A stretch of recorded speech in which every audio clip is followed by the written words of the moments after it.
오늘 우리가 나눌 말씀은 민수기 6장 13절부터 27절까지의 말씀입니다. 오늘 본문은 나시린이 기한을 마치고 일상으로 복귀할 때 행해야 할 일들을 기록하고 있습니다. 나시린은 기한이 끝나면 꽤 많은 제사를 드려야만 합니다. 오늘 본문에 보면 번제, 속죄제, 화목제를 드려야만 합니다. 또한 거기에 머리털도 밀어야 합니다. 이런 과정을 거쳐야 일상으로 돌아갈 수 있습니다. 사실 나시린에 대한 이야기를 듣다 보면 계속해서 드는 생각은 그들은 왜 나시린으로 서원을 했고 이 나시린의 경험이 그들에게 어떤 영향을 미치는가 하는 것입니다. 사실 본문은 그것에 대해서 우리에게 구체적으로 이야기하고 있지 않습니다.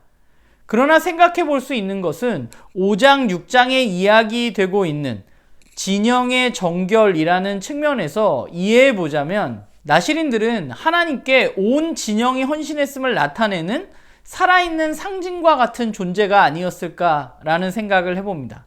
하나님이 선택하셨던 제사장이나 레위인들이 아니었으면서도 자발적으로 굉장히 불편한 제약들을 지켜야 하고 또한 꽤 많은 제물로 여러 번의 제사를 드리는 그들은 이스라엘 진영이 사실은 가야 할 길을 보여주는 것이 아닌가. 그들을 보면서 사람들은 우리가 걸어가야 할 길, 하나님께 내 몸을 드린다는 것은 이런 것이구나. 그들을 보면서 배우고 생각하지 않았을까라는 생각을 좀 해보게 돼요.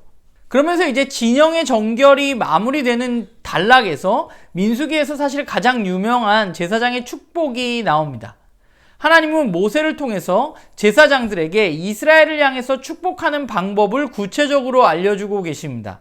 본문에서 축복의 주체를 살펴보면 매우 분명하게 그 축복의 주체는 하나님이십니다. 축복은 여호와 하나님께서 하시는 것입니다. 하나님께서 이스라엘 백성들에게 복을 주시고 그들에게 그분의 얼굴을 비추시고 그분의 얼굴을 이스라엘 백성에게 향하고 계십니다. 하나님은 이스라엘 민족을, 하나님의 백성을 축복하기를 원하십니다. 그분의 행동으로 인해서 하나님의 백성은 보호를 받고 은혜를 누리고 또한 마음의 평강을 누리게 됩니다. 우리의 삶의 안정과 기쁨과 평안은 어디로부터 오는가? 그것은 바로 하나님으로부터 온다는 사실을 우리는 기억해야만 합니다.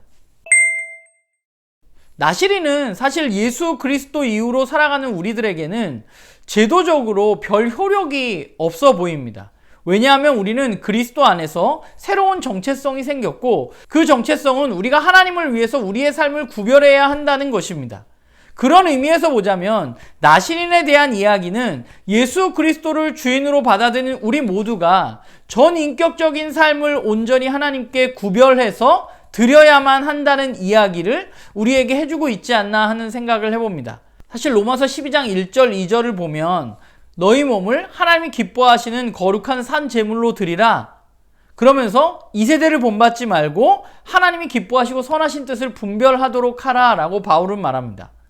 나시린들을 바라보면서 생각하게 되는 건 그런 것 같아요. 먹고 마시는 것에 대한 제약, 머리를 자르지 못하는 것, 하나님이 부정하다고 여기는 시체에 가까이에서는 안 되는 일들을 바라보면서 오늘 우리는 어떻게 우리의 몸을 거룩한 산 제물로 하나님께 드려야 하는가?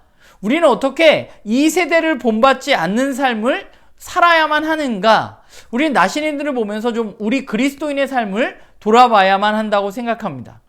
우리는 끊임없이 이 세대를 본받기를 원하고 이 세대를 따라 살기를 원합니다. 왜냐하면 그것이 우리의 눈에 훨씬 좋아 보이기 때문이죠. 그것이 나를 윤택하게 하고 나에게 행복을 가져다 줄 것이라고 생각하기 때문입니다. 그런데 나의 삶을 윤택하게 하고 나에게 진정한 행복은 어디에서 오는가? 이 세대를 본받는 삶으로부터 그것이 과연 가능한가? 성경은 우리에게 하나님으로부터 그것이 온다고 말합니다. 하나님은 우리가 이 세대를 본받는 삶을 살지 않더라도 우리를 충분히 지키시고 기쁨과 평안을 가져다 주실 수 있는 분이십니다. 우리가 해야 할 일은 그 사실을 믿고 받아들이는 것입니다. 결국 이 약속의 땅을 향한 여정은 이 세대를 본받는 삶과 하나님을 전적으로 신뢰하는 삶과의 싸움이 아닌가라는 생각을 해보게 됩니다. 오늘도 우리는 그 선택의 갈림길에 있죠. 이 세대를 본받아서 살아갈 것인가? 아니면 하나님의 말씀을 따라서 그분을 신뢰하고 살아갈 것인가? 오늘 우리의 삶의 선택 가운데 우리는 오늘 성경이 말하듯이 하나님이 충분히 나에게 그런 것들을 허락하실 수 있는 분이라는 사실을 깊이 있게 신뢰하는 그런 우리 모두가 되기를 간절히 소망합니다.